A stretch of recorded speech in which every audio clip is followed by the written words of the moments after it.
Hello friends, this is Rashid Jahangir and welcome to my YouTube channel. आज के इस video में हम एसक्यूएल इंडेक्सेस के बारे में बात करेंगे। तो टॉपिक को स्टार्ट करने से पहले अगर आप इस चैनल पे न्यू हैं तो प्लीज़ इस चैनल को सब्सक्राइब कर लें ताकि आपको नई आने वाली वीडियोस टाइम पे मिलती रहें। तो चलें अब हम अपने टॉपिक को स्टार्ट करते हैं। इंडेक्सेस हमारे पास यहाँ पे क्यूरी को हेल्प करते हैं जो कि हमारी टेबल में से डाटा को क्विकली फाइंड करके लाता है। और ये हमारे पास इंडेक्सेस टेबल पे भी अप्लाई हो सकते हैं और व्यूज़ पे भी अप्लाई हो सकते हैं। इंडेक्सेस बिल्कुल वैसे ही हैं जैसे हमारे पास एक बुक से पहले टेबल ऑफ कंटेंट्स दिए होते हैं। फॉर एग्जांपल आपके पास एक ऐसी बुक है जिसके स्टार्ट में टेबल ऑफ कंटेंट्स नहीं दिए गए और आपको ये कहा जाए कि इस बुक में से फलां टॉपिक सर्च करके लाएँ, तो आपको उस टॉपिक को सर्च करने के लिए उस बुक के हर एक पेज को देखना पड़ेगा। अब आपको दूसरे लफ्ज़ों में ये कह सकते हैं कि आपको पूरी बुक को स्कैन करना पड़ेगा ताकि आप उस टॉपिक को सर्च कर सकें। जबकि इसके मुकाबले में अगर आपके पास एक ऐसी बुक है जिसके स्टार्ट में आपको एक टेबल ऑफ कंटेंट्स दिए गए हैं, जैसे कि आपको यहाँ पे नज़र आ रहे हैं कि यहाँ पे एक बुक के टेबल ऑफ कंटेंट्स नज़र आ रहे हैं और आपको यहाँ पे ये कहा जाए कि इस बुक में से इमेज कैप्चर का टॉपिक सर्च करके लाएँ, तो आप यहाँ पे देख सकते हैं कि ये जो टॉपिक है हमारे पास पेज 16 में है। तो आप डायरेक्टली उस पेज 16 पे जाएंगे और आपको वो टॉपिक मिल जाएगा। तो इंडेक्सेस बिल्कुल वैसे ही काम करते हैं जैसे हमारे पास बुक में टेबल ऑफ कंटेंट्स काम करते हैं। फॉर एग्जांपल एक ऐसी टेबल जिसमें से आप डाटा सर्च कर रहे हैं उसके ऊपर इंडेक्सेस अप्लाई नहीं हुए तो क्यूरी इंजन क्या करेगा कि उस पूरी की पूरी टेबल को स्कैन करेगा। अगर आपके पास टेबल में डाटा बहुत बड़ा है, यानी कि फॉर एग्जांपल आपके पास एक टेबल में 10 लाख रोज़ पड़ी हैं, तो आप क्यूरी इंजन क्या करेगा कि उस पर क्योंकि इंडेक्सेस अप्लाई नहीं हुए तो वो 1 बाय 1 हर रो को स्कैन करेगा। अब यहाँ पे क्यूरी इंजन 10 लाख रोज़ को स्कैन कर रहा है, तो इसको हम कहते हैं कि ये टेबल स्कैन है। तो इससे हमारी डेटाबेस की परफॉर्मेंस लो या डाउन हो जाती है। फॉर एग्जांपल आपको यहाँ पे एक एम्प्लॉइज़ का टेबल नज़र आ रहा है और इस टेबल पे कोई इंडेक्स अप्लाई नहीं हुआ होगा। तो अब इस टेबल पे अगर मैं ये क्यूरी एग्जीक्यूट करता हूँ कि सिलेक्ट कॉलम का नेम और ये जो सैलरी है वो 100K या 600K के दरमियान सर्च करके लाएं। अब क्योंकि इस टेबल पे कोई इंडेक्स अप्लाई नहीं हुआ तो क्यूरी इंजन इस तमाम की तमाम रोज़ को, यहाँ पे जितनी भी रोज़ हैं, फॉर एग्जांपल 6 रोज़ हैं, तो यहाँ पे क्यूरी इंजन 6 रोज़ को स्कैन करेगा, यानी पहली रो को, फिर सेकंड रो को, फिर थर्ड, फोर्थ, फिफ्थ, सिक्स्थ, तो अब सारी रोज़ को स्कैन करेगा। अब इसको कहते हैं हम टेबल स्कैन। अगर इसके मुकाबले में अगर हम इस टेबल के कॉलम जो सैलरी का कॉलम है इस पे हम इंडेक्स क्रिएट कर देते हैं, तो इंडेक्स क्रिएट करने के लिए आपको ये सिंटैक्स लिखना है कि क्रिएट इंडेक्स और उसके बाद इंडेक्स नेम और उसके बाद यहाँ पे ऑन टेबल नेम और उसके बाद आपने यहाँ पे सैलरी या कॉलम का नाम मेंशन करना है जिस पे आप इंडेक्स क्रिएट करना चाह रहे हैं। तो अब यहाँ पे आप देखें कि यहाँ पे एक टेबल के सैलरी कॉलम पे मैंने एक इंडेक्स क्रिएट कर दिया। अब अगर वही क्यूरी यहाँ पे इस टेबल पे मैं अप्लाई करता हूँ, जब इंडेक्स क्रिएट कर लिया है, अब इस टेबल के अगेंस्ट यहाँ पे हमारे पास एक दूसरा टेबल बन गया, एक सेपरेट टेबल बन गया है। अब यहाँ पे देखें कि सैलरी का अलग कॉलम पड़ा है। अब इस टेबल में यहाँ पे सैलरी हमारे पास सॉर्टेड फॉर्म में, असेंडिंग ऑर्डर में, और सैलरी के यहाँ पे फर्स्ट कॉलम में देखें कि उस रो का एड्रेस पड़ा है। तो यहाँ पे हर एक जो रो है यहाँ पे लिंक है मेन टेबल के साथ। अब जब यहाँ पे मैं ये क्यूरी अप्लाई करूँगा तो अब क्योंकि जो हमारे पास 100K और 600 का डाटा है वो टॉप पे पड़ा है, तो वो फ़ौरन से डाटा टॉप से सर्च करके लाएगा, बॉटम की तरफ नहीं जाएगा। तो अब यहाँ पे हमारी क्यूरी ज़्यादा फास्ट तरीके से एग्जीक्यूट होगी बनिस्बत प्रीवियस क्यूरी के। तो चलें अब हम कंप्यूटर पे एक प्रैक्टिकल एग्जांपल करके देखते हैं इंडेक्सेस की।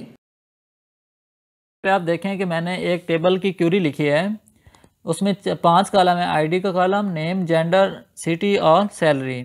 तो अब यहाँ पे हमारे पास आईडी का कॉलम जो है वो एक प्राइमरी की है और सैलरी के आगे मैंने चेक लगाया है कि सैलरी हमेशा 0 से बड़ी होनी चाहिए।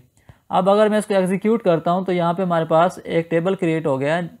अब मैंने कहा था कि अगर टेबल पे कोई इंडेक्स ना हो तो हमारे पास प्राइमरी की ऑटोमेटिकली इस कॉलम पे क्लस्टर्ड इंडेक्स, प्राइमरी की इस कॉलम पे ऑटोमेटिकली एक इंडेक्स क्रिएट कर देती है। अब यहाँ पे लेट्स सपोज मैं एक रैंडम डाटा इंसर्ट करवाता हूँ जैसे हमने डिस्कस किया है। तो यहाँ पे मैं टेबल में डाटा इंसर्ट करवाता हूँ और यहाँ पे वैल्यूज़ में मेंशन करता हूँ वैल्यूज़, और यहाँ पे मैं वैल्यूज़ देता हूँ। पहला कॉलम हमारे पास आईडी है, तो यहाँ पे मैं इंटीजर लिखूँगा, लेट्स सपोज यहाँ पे 3 लिखता हूँ। और हमारे पास यहाँ पे दूसरा कॉलम नेम है, तो यहाँ पे मैं नेम मेंशन करता हूँ और इसके बाद यहाँ पे जेंडर मैंने लिखना है और इसके बाद यहाँ पे सिटी है, तो यहाँ पे मैं सिटी का नाम मेंशन करूँगा। लेट्स सपोज यहाँ पे मैं लिखता हूँ दुबई, और इसके बाद यहाँ पे मैं सैलरी मेंशन करूँगा 5000। अब हमारे पास एक रो है। अब इसी तरह मैं इसको कॉपी करता हूँ और 5 रोज़ पेस्ट कर देता हूँ।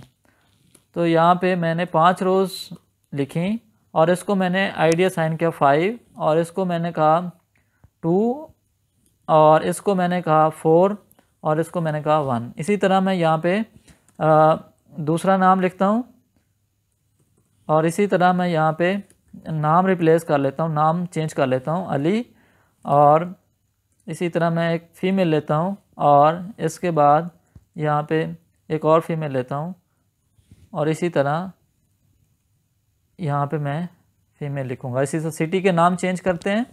सिटी का नाम हमारे पास दूसरे नंबर पे है लाहौर, और उसके बाद हमारे पास है कराची, और उसके बाद हमारे पास लेट्स सपोज लंदन, और उसके बाद हमारे पास डाटा है यहाँ पे सिडनी। तो अब यहाँ पे मैंने प्राइस चेंज करनी है 6, 1, 2 और 4। अब यहाँ पे मैं इसको डाटा को, जो कि अब देखें कि हमारे पास जो आईडी का कॉलम है वो एक रैंडम वैल्यूज़ हैं। अब यहाँ पे इसको एग्जीक्यूट करता हूँ तो हमारे पास 5 रोज़ इफ़ेक्ट हो गई हैं। अब क्योंकि हमारे पास प्राइमरी की जो आईडी के कॉलम पे है वो ऑटोमेटिकली एक इंडेक्स क्रिएट कर देती है, तो अगर इसमें से मैं डाटा सेलेक्ट करता हूँ तो यहाँ पे देखेंगे कि आप कि जो हमारे पास डाटा है वो ऑर्गेनाइज्ड हो गया होगा बेस्ड ऑन इंडेक्स।